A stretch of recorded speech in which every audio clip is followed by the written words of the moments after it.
Dante and Roland, por favor. Solos. They're going to introduce their amazing film, Transvisible. Dante.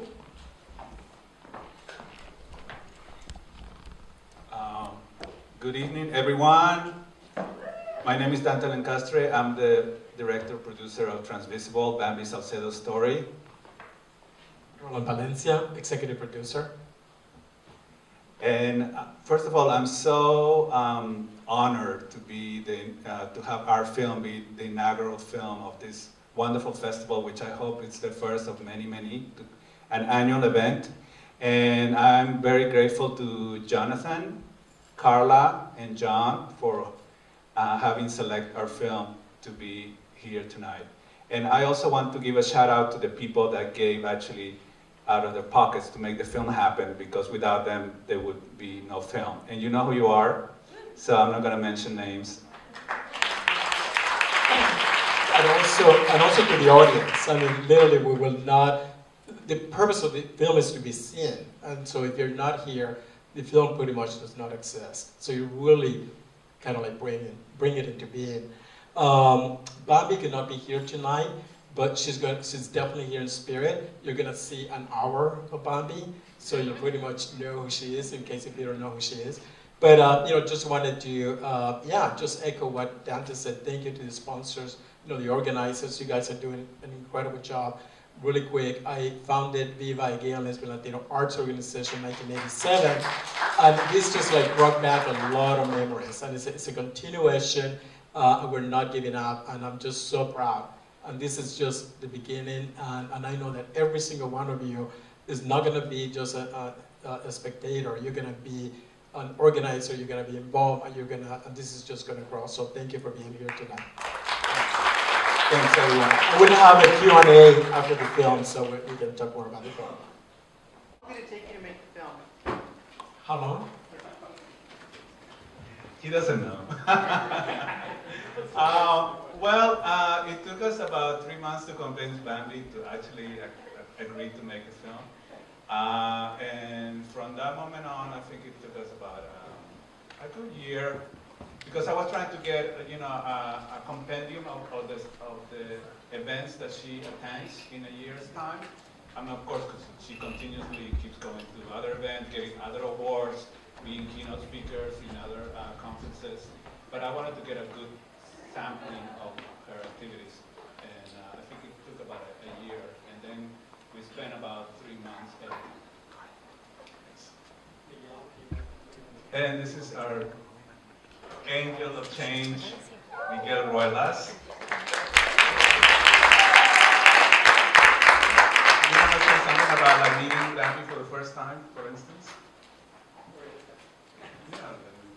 This is a person you never see. No, this is Oh yeah, so tell us what you I didn't know. It felt like forever watching myself on it. I don't know. Meeting Bambi the first time. Yeah. I don't know how you meet Bambi the first time. She just kind of comes at you real quick, in a really amazing way.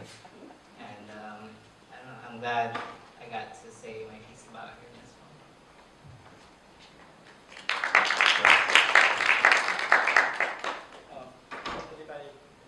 Any other questions, please? Well, if not, I'll just say something. One of the things that really motivated me to do this film is because our movement has been built a story at a time. Like, we tell our stories, our movement expands. And this story we wanted to tell, obviously. And so that's what really motivated me. So you really think about it, where you're gay, lesbian, bisexual, transgender. The minute you're born, every institution is lined up against you. Basically, there's no friendly institution that says, oh, a gay child, I hope this child is gay or lesbian or transgender. So you're pretty much almost set up to fail.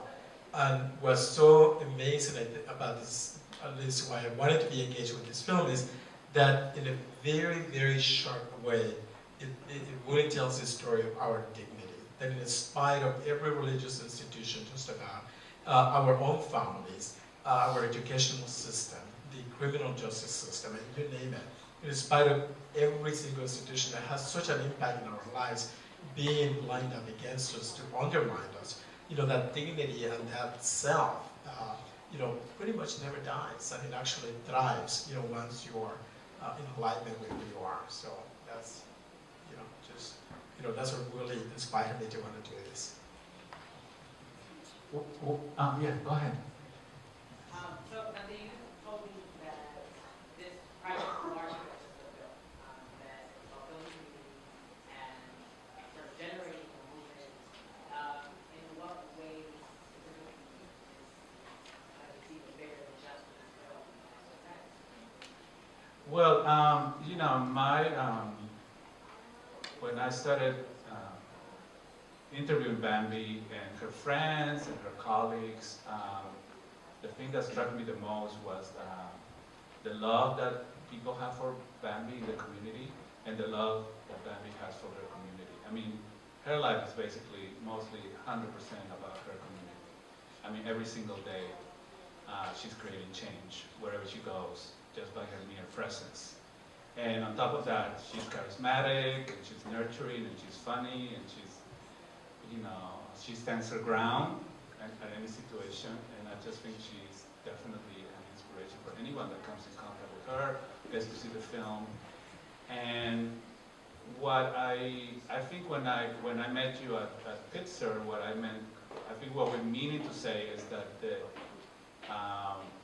we want to keep showing the film as many communities as possible, have a good social media presence, have a good website that you can keep adding things, because of course, since the film premiered last year, I mean, Bambi's been kicking ass everywhere.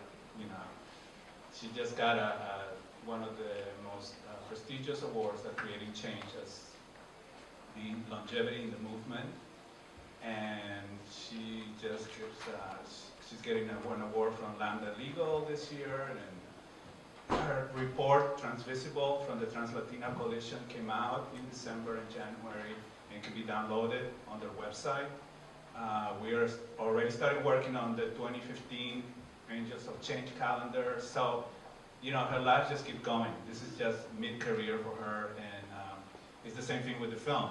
The film would just keep adding and adding stuff to it. So you just have to go to transvisiblefilm.com just to find out where it's going to show next or where we're going to appear next. Okay, thanks. So, yes, in the back. Yeah, but this is for Miguel.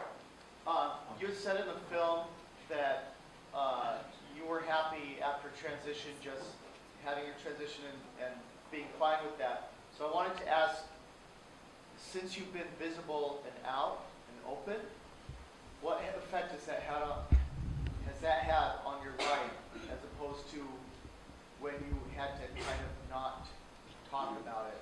Can you talk about the effect of visibility and being out as a trans person?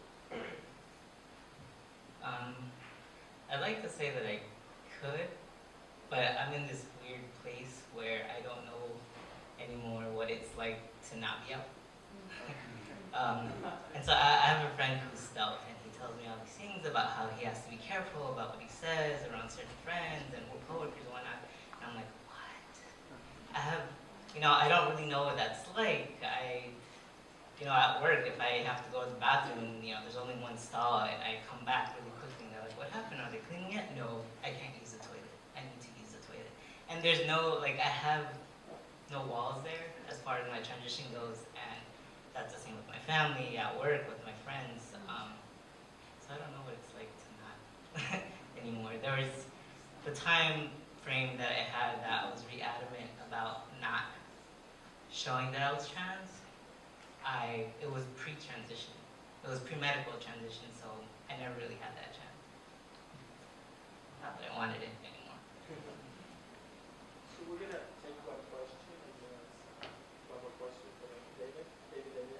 What was the biggest challenge for you as a producer to make this film? So the film, I was executive producer. Basically, I didn't know what that was, but it sounded like a nice title. So I just said, okay, I'll do it. But in terms of the day-to-day logistics and production, actually, I want to introduce John Johnson. Where are you, John? Johnston. Oh, Johnston, yeah. Him and Dante were basically doing the day-to-day work. So basically, what Dante said, I know you can raise money for this, and I have to say, it's probably one of the few films in Hollywood that is actually paid for. We don't owe anyone. I can actually go out on the streets and not be afraid that people are gonna, ask me for money. So we were able to do that. We had over 200 supporters, including yourself, David, and I know there were other people in the audience. So, but Dante can talk about the day-to-day making of the film a lot more. Well, I think the biggest challenge for us was, getting the money together. But I mean, for me especially, was just trying to get together with Bandy. I mean, trying to schedule her. She was the biggest challenge. That's why you see her in so many guises, because I just have to grab her where I could, and we have to have a slotted at least 2 hours just to set up lights, and sometimes I wind up with her at my place, just the two of us, chatting and filming and chatting and filming. So besides that, I think the project was blessed from the word-go when we got together with Roland and Bambi, and she agreed to do it. And then when we put the word out to the community, and you and other people came around and supported us, and then having people wanting to show the film, and we've been showing the film since July, and it's always very well received, and I think they all get to feel that they know, even if they don't meet Bambi or they've never met Bambi, that they have a little bit of her when they come out of the film. And I hope that through social media, through Facebook, that you feel comfortable enough to reach out to her, look at the stuff that she keeps doing, like Angels of Change and Trans-Latino Coalition, and just, reach out and send her a note, send her a message. I saw your film, you're great, or you suck, or whatever, I want to join you. Yeah, I want to join you, support you in the work that you're doing, and I think that would be great for her to be doing. And so one, maybe, I can ask the audience a question, it's a final question. Did anything transform, for you, before you came? This is kind of like a pre-post, kind of test. But, before you saw the film and after you saw the film, if you can, just share on behalf of the rest of the audience, whether there was any transformation for you. Because at the end of the day, we want to transform people's opinions about a number of things, because this has so many different subjects. So maybe the person who raised, would you like to? Actually, that was the exact question I was going to ask Dante. I know Dante personally, I worked with him before, and as a filmmaker, I feel like every time we make a film, something is learned that you don't expect, whether it's from another crew member, whether it's from an actor, from the story, the story that we're telling itself. You learn something that you didn't expect. So in that regard, besides the obvious, which is Bambi, an immigrant, Bambi, a trans person, Bambi, an HIV survivor, Bambi, an addict, Bambi, a pioneer, is there anything else that either one of you or Miguel, learned that you did not expect to get from making this film? Just really quick, being a gay Latino male, I thought was complex enough, but I had no idea the complexity of the lives of transgender people.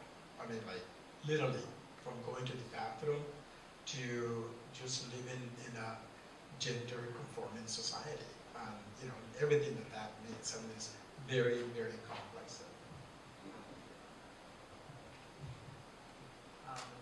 Guess that she's such a great basketball player. I didn't know. She's wonderful. She adds to the list of everything else. And I should have known, because Bambi's just one of those people that throws herself into anything that she's in full speed. Yeah. Well, I continuously, when I have the opportunity of doing the Q&As with Bambi, I just listen to her and I keep learning from her. I learn from her wisdom, from her wit, from her humanity. humanity.